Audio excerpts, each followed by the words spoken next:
How's it going, everyone? I am NotBae, and today I wanted to talk about GSP, or Smash's current online rank system. There have been a ton of complaints over the past couple of years how the system is broken, unfair, and everything in between, but I don't think we've ever had a true explanation for its design. So I'm going to attempt to explain GSP, how it works, and then get into what it means in terms of your skill level. Now I say attempt because it's entirely possible that my explanation is wrong. This is not a professional study, I don't have a scientific hypothesis that I am testing under specific conditions, but I do think I have played enough Quick Play and Elite Smash to give an accurate prediction of GSP and how it tends to function. The gameplay you're going to see is a compilation of 3 stock games I've got as Mewtwo on Elite Smash, nothing too special about it, but I just wanted some gameplay to talk over. This video will be split up into 4 different segments. We'll start with what GSP is and any myths about it.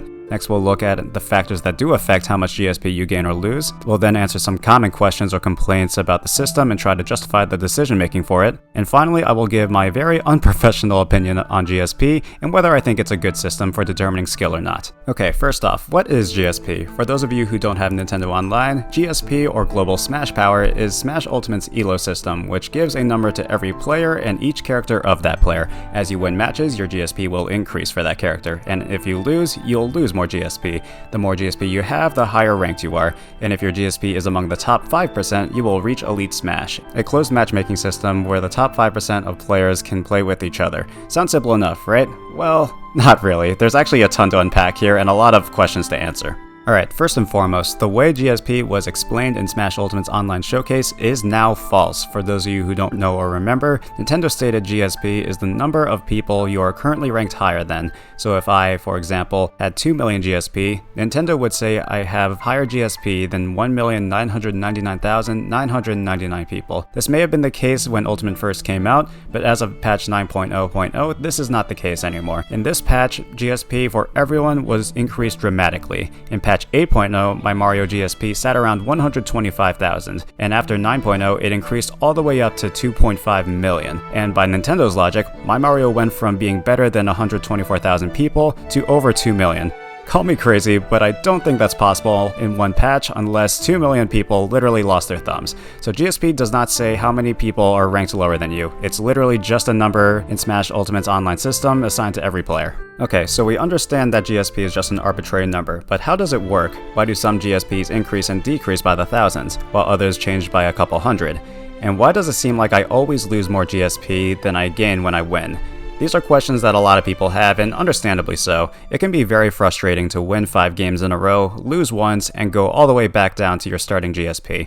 And from my play experience, the answer lies in a variety of factors. But there is also a ton of factors that do not contribute anything to your GSP increase or decrease that I want to make very clear. Number 1, how much you win by. I've seen quite a few people say that you get more GSP if you 3-stock or 2-stock your opponents, but that's just not true. I've beaten the same person by 1, 2, or 3 stocks in 3 different games, and my GSP increase was basically the same. If it does affect your GSP gain or loss, the difference is so small that it's not significant. Number 2, character choice. A lot of people have told me that certain characters will gain or lose more GSP than others, but again, this isn't true. If you were to hop onto a brand new account, play against the same person with every single character, the GSP will be the same across the board, which also means the GSP required to get into Elite Smash is the same for every character. If it takes 7.8 million GSP to get into Elite Smash with Mario, it takes 7.8 million GSP to get in with any other character. Number 3, rule set. The rules you play have no impact on how much GSP you gain or lose. You can play with a stamina battle with stage hazards and items on, and you will get the same amount of GSP as someone who plays with competitive rule sets. You might get worse connections since people will block you for playing with those rule sets, but your GSP will not be affected by it. Okay, so I've given you a lot of factors GSP isn't affected by, but what does influence your GSP? And while there might be more factors than this, I found that GSP change is influenced by 3 main things. Number 1, your current GSP. This is an obvious one, but it makes sense. There are certain GSP ranges that will gain and lose more GSP than others. Now this sounds really bad out of context, but don't worry because it's actually pretty normal for most ELO systems. For those of you who have taken statistics and data analysis in high school or college, GSP seems to work on a bell curve as shown here. The x-axis represents GSP, while the y-axis represents the number of players. With a system like this, you'll notice that Smash Ultimate wants to keep the majority of players around that 50%, and as a result, you have very few players at low and high GSP. So the players closest to the 50th percentile will experience the biggest change of GSP after each game. I know I said I don't have any proof of this, but for visual evidence, just look back at my ladder grinds I've done on this channel.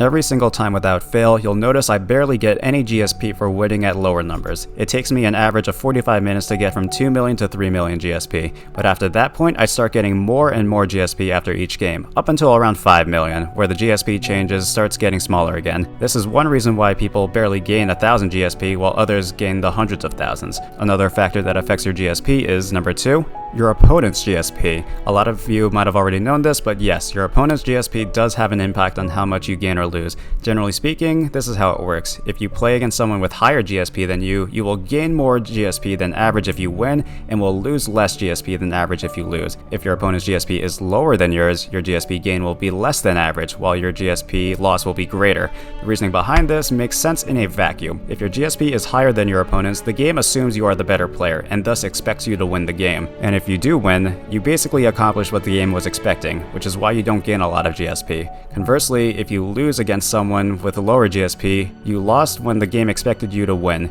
and as a result, you'll lose more GSP as a punishment. There are flaws to the system, but I'll get to that after talking about the last major factor. How many games you've played with your character. This is something I don't see a lot of people talking about, but when calculating how much GSP you win or lose, the game takes into account the number of games you've played with that character. Generally speaking, the more games you've logged into a certain character, the less your GSP will change in between matches. So for example, I can have 2 Nintendo accounts and play Lucina. One account has played more than 100 games with her, while the other account is brand new and doesn't have any games logged in with her. Assuming both accounts start at the same GSP and both win one game, the Lucina with the new account will gain a lot more GSP than the one with 100 games. The reasoning behind this is that the more you play a character, the more information you give to the game at determining your skill level.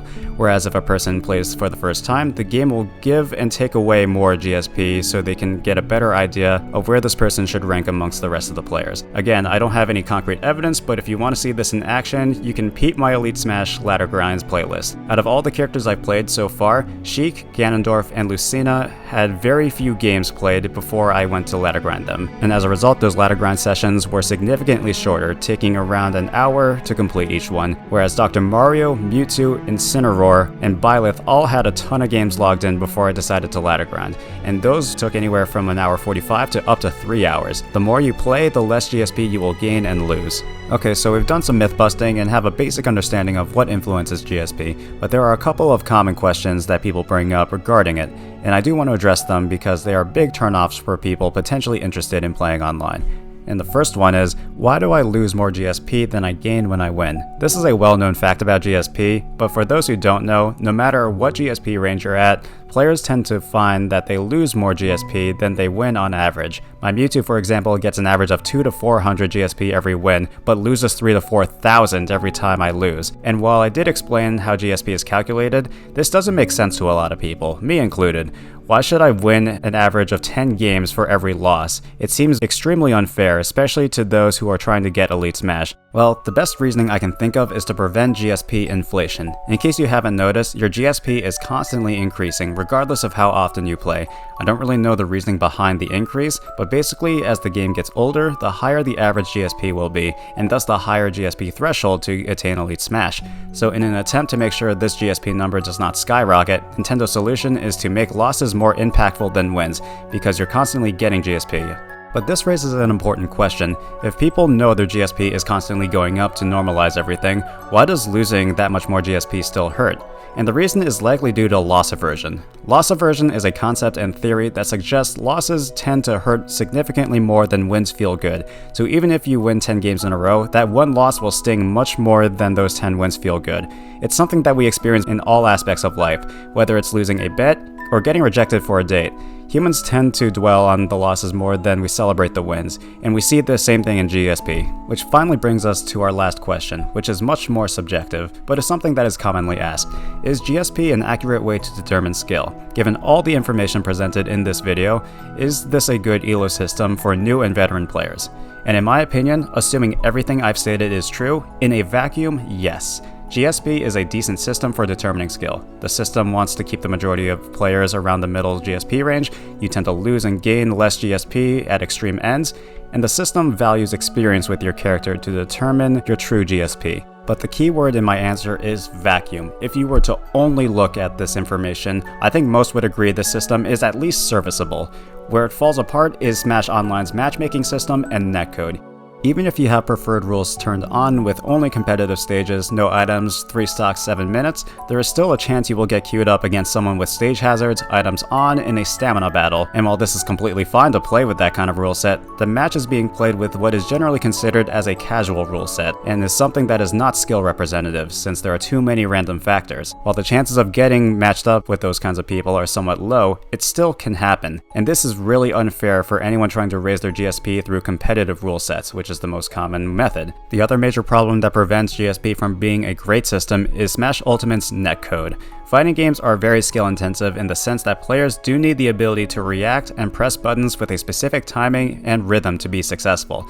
With Smash Ultimate's netcode, which will add at least 5 to 6 frames of input delay on a good connection, there is no guarantee the player you get matched up with will have a great connection. I live in New York, which has a huge Smash scene. I will still get matched up with Elite Smash lag warriors from time to time, and laggy matches, much like the casual rule set matches, are not representative of skill since you are playing in an unhealthy environment. Now, to the casual players who aren't concerned about competitive Smash, the system works fine since they can play however they want, but for a competitor who is trying to see how they rank up compared to their peers, Smash Ultimate's online matchmaking and netcode make GSP a very poor system. There's simply too much possibility for error for this kind of environment. So in short, GSP is a good system if matchmaking and netcode are both good, but Smash Online has neither of those things, and as a result, GSP is not a great system. Now, that's not to say GSP is worthless at determining skill. You will be hard-pressed to find any high or top-level player that isn't in Elite Smash, and at the end of the day, the top players will not struggle to attain Elite Smash GSP and be at the top 1%. But for the low and mid-level players, the system is pretty broken and isn't something you should take too seriously. You can still use Smash Online to get better, but the ranking system, given all of Smash Online's faults, should not be the end-all be-all of determining skill. But what are your thoughts? Do you like GSP? Do you think it's flawed? And how do you think it could be improved? Let me know in a comment below. And on that note, that's going to do it for me. Thank you all so much for watching. I hope you enjoyed it and learned something useful. If you did, let me know by leaving a like and subscribing if you would like to see more. I am now streaming on Twitch at twitch.tv/realnotbae, so feel free to drop a follow if you want to catch me live on a ladder grind or 50 games run. If there's another topic you want me to cover, let me know in a comment below. That's all I have for now, and I will see you all later. Peace out.